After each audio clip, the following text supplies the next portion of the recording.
So hi guys, this is Karan and welcome back to another video of the channel. तो आज की video में हम अनबॉक्स एंड रिव्यू करने वाले हैं एनटेक की 450 वाट की पावर सप्लाई का, जो है एनटेक की VP450P plus 80+ bronze certified power supply. तो आज की वीडियो में हम इसी वाली पावर सप्लाई का अनबॉक्सिंग एंड रिव्यू करेंगे और साथ ही हम बात करेंगे कि क्यों आपको अपने पीसी में अल्ट्रा चीप पावर सप्लाई का यूज़ नहीं करना चाहिए। तो इन्हीं सब चीज़ों के बारे में आज हम बात करेंगे इस वीडियो में। तो चलो इस वीडियो को शुरू करते हैं।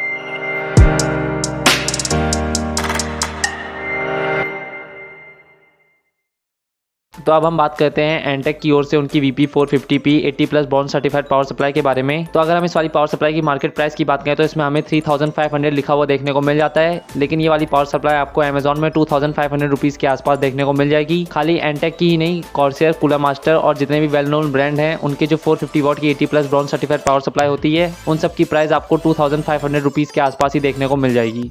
तो अगर हम इस वाले पावर सप्लाई के बॉक्स की बात करें तो फ्रंट में यहाँ पर आपको एनटेक की ब्रांडिंग देखने को मिल जाती है और यहाँ पर आपको 450 वाट लिखा हुआ देखने को मिल जाता है और साथ ही में फ्रंट में आपको इस पावर सप्लाई की इमेज भी देखने को मिल जाती है और यहाँ पर वैल्यू पावर लिखा हुआ देखने को मिल जाता है। नीचे यहाँ पर आपको VP+ लिखा हुआ देखने को मिल जाता है और बॉटम साइड में यहाँ पर आपको 3 ईयर्स की वारंटी लिखी हुई देखने को मिल जाती है। कंटिन्यूस पावर लिखा हुआ देखने को मिल जाता है और 80+ ब्रॉन्ज सर्टिफाइड लिखा हुआ देखने को मिल जाता है और यहाँ पर आपको फ्लैट केबल लिखा हुआ देखने को मिल जाता है और सबसे नीचे यहाँ पर आपको design by NTech in California लिखा हुआ देखने को मिल जाता है। और अगर हम इसके साइड की बात करें तो साइड में आपको वही चीज़ लिखी हुई देखने को मिल जाती है अलग अलग भाषाओं में। और अगर हम इस वाले पावर सप्लाई के बॉक्स की बैक साइड की बात करें तो इसके बैक साइड में यहाँ पर आपको इसके वोल्टेज और इसके कनेक्टर्स के बारे में इंफॉर्मेशन देखने को मिल जाती है। तो अब हम इस वाली पावर सप्लाई को अनबॉक्स कर लेते हैं।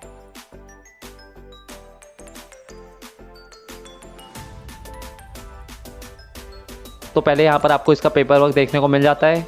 उसके बाद यहाँ पर आपको इसकी पावर कॉर्ड देखने को मिल जाती है जिसमें आपको यूके प्लग देखने को मिलता है, इसमें आपको इंडियन प्लग देखने को नहीं मिलता है। इसको यूज़ करने के लिए आपको कन्वर्टर की जरूरत पड़ेगी। और उसके बाद यहाँ पर हमको अपनी पावर सप्लाई देखने को मिल जाती है। इसको हम अभी साइड में रखते हैं।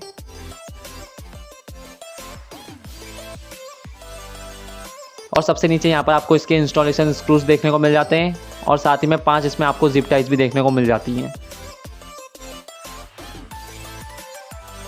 तो इतना ही था इसके बॉक्स में। अब बात करते हैं पावर सप्लाई के बारे में। तो जैसे मैंने आपको बताया कि ये एक 450 वाट की 80+ ब्रॉन्ज सर्टिफाइड पावर सप्लाई है और साथ ही में इसके कंपोनेंट्स को कूल रखने के लिए इसमें आपको प्री इंस्टॉल 120 mm का फैन देखने को मिल जाता है और इस पावर सप्लाई के ऊपर यहाँ पर आपको इसकी इन्फॉर्मेशन लिखी हुई देखने को मिल जाती है। और अगर हम इस वाले पावर सप्लाई की केबल्स की बात करें तो हमको इसमें फ्लैट ब्लैक केबल्स देखने को मिल जाती हैं, जो आपको काफ़ी अच्छी चीज़ देखने को मिल जाती है क्योंकि इस प्राइस में आपको और पावर सप्लाईज में रंग बिरंगी केबल देखने को मिलती है जो बहुत ही बेकार लगती है पीसी बिल्ड में। ये चीज़ हमको काफ़ी अच्छी देखने को मिलती है कि इसमें हमको फ्लैट ब्लैक केबल्स देखने को मिलती हैं। तो अब बात करते हैं इस पावर सप्लाई के कनेक्टर्स के बारे में। तो इस वाली पावर सप्लाई में भी आपको वही सेम कनेक्टर्स देखने को मिलते हैं जो आपको हर पावर सप्लाई में देखने को मिलते हैं। इसमें आपको एक 24 पिन का मेन कनेक्टर देखने को मिलता है और साथ ही में इसमें आपको एक 8 पिन का 4+4 वाली कॉन्फ़िगरेशन में एक कनेक्टर देखने को मिल जाता है और साथ ही में इसमें आपको 2 और 8 पिन कनेक्टर देखने को मिलते हैं 6+2 की कॉन्फ़िगरेशन में, जो आपके PCI कनेक्टर हैं जो आपके ग्राफिक कार्ड में लगते हैं। और साथ ही में इसमें आपको 7 SATA कनेक्टर देखने को मिल जाते हैं, 2 मोलेक्स कनेक्टर देखने को मिल जाते हैं और एक FDD कनेक्टर देखने को मिल जाता है। तो अब बात कर लेते हैं कि 450 वाट की 80+ ब्रॉन्ज सर्टिफाइड पावर सप्लाई आपके किस बजट के पीसी के लिए सही रहेगी। तो अगर आपके पीसी का बजट 40,000 रुपीज़ तक का है तब आप इस पावर सप्लाई के साथ जा सकते हैं, लेकिन अगर आपके पीसी का बजट 40,000 रुपीज़ के ऊपर का है तब आपको एक 550 वाट की पावर सप्लाई कंसीडर करनी चाहिए अपने पीसी के लिए। तो ये थी हमारी एनटेक की VP450P 80+ bronze certified power supply. तो अब बात करते हैं कि हमें अपने पीसी में ultra cheap power supply use क्यों नहीं करनी चाहिए। तो अल्ट्रा चीप पावर सप्लाई से मेरा मतलब है जो पावर सप्लाई आपको 500 रुपीज़ से 600 रुपीज़ तक देखने को मिलती है, उन वाली पावर सप्लाई की बात कर रहा हूँ मैं। तो बहुत लोग सोचते हैं पावर सप्लाई खाली एक डब्बा ही तो है जिससे आपके पीसी में करंट जाता है, लेकिन वो लोग ये नहीं समझते कि पावर सप्लाई वो डब्बा है जिससे आपके पूरे पीसी में करंट जाता है। अगर पावर सप्लाई ख़राब हो गई तो क्या पता वो पूरे पीसी को लपेटे में ले ले, आपका पूरा पीसी ही खराब हो जाए। तो ये पहला रीज़न हो गया कि आपको ultra cheap power supply use नहीं करनी चाहिए, क्योंकि उन वाले पावर सप्लाई में आपको लोकल कंपोनेंट्स देखने को मिलते हैं जो ज़्यादा रिलायबल नहीं होते हैं, वो कभी भी ख़राब हो सकते हैं, उनका कोई भरोसा नहीं है क्योंकि उनकी कोई गारंटी नहीं होती वो कब तक चलेंगे। और साथ ही में इन अल्ट्रा चीप पावर सप्लाई में आपको क्लीन करंट देखने को नहीं मिलता है, इसमें आपको फ्लक्चुएटेड करंट देखने को मिलता है, कभी ज़्यादा कभी कम, जो आपके महंगे पीसी कंपोनेंट्स के लिए काफ़ी ज़्यादा हानिकारक है। तो अगर आपकी पावर सप्लाई आपके पीसी को क्लीन करंट प्रोवाइड नहीं कर रही है तो आपके जो महंगे पीसी कंपोनेंट्स हैं वो आपके डैमेज भी हो सकते हैं। और सबसे मेन बात तो ये है, जो आपकी अल्ट्रा चीप पावर सप्लाईज आती हैं जैसे जेब्रॉनिक्स की आती है, इंटेक्स की आती है, आईबॉल की आती है, उनमें आपको बड़ा बड़ा लिखा हुआ देखने को मिलता है 450 वॉट की पावर सप्लाई, लेकिन असलियत में वो वाली पावर सप्लाई ज़्यादा से ज़्यादा 250 वॉट की होती है। तो अगर आप उन वाली अल्ट्रा चीप पावर सप्लाई को अपने 40,000 रुपीज़ के पीसी में लगाओगे ना, तो समझ लो आपका पीसी पक्का गया, क्योंकि उस पीसी को एक तो कम पावर मिल रही है और जो पावर मिल रही है वो भी कचड़ा है। तो इसीलिए बोला जाता है कि अपने पीसी में अल्ट्रा चीप पावर सप्लाई आपको नहीं लगानी चाहिए, वो आपके पीसी के लिए हानिकारक होती है। और जो रिनोन ब्रांड्स की पावर सप्लाई होती है, जैसे एंटेक की ये हो गई VP450P, कूलर मास्टर की आती है, कॉर्सियर की आती है, और न जाने कितने ब्रांड हैं जो आपको पावर सप्लाई प्रोवाइड करते हैं।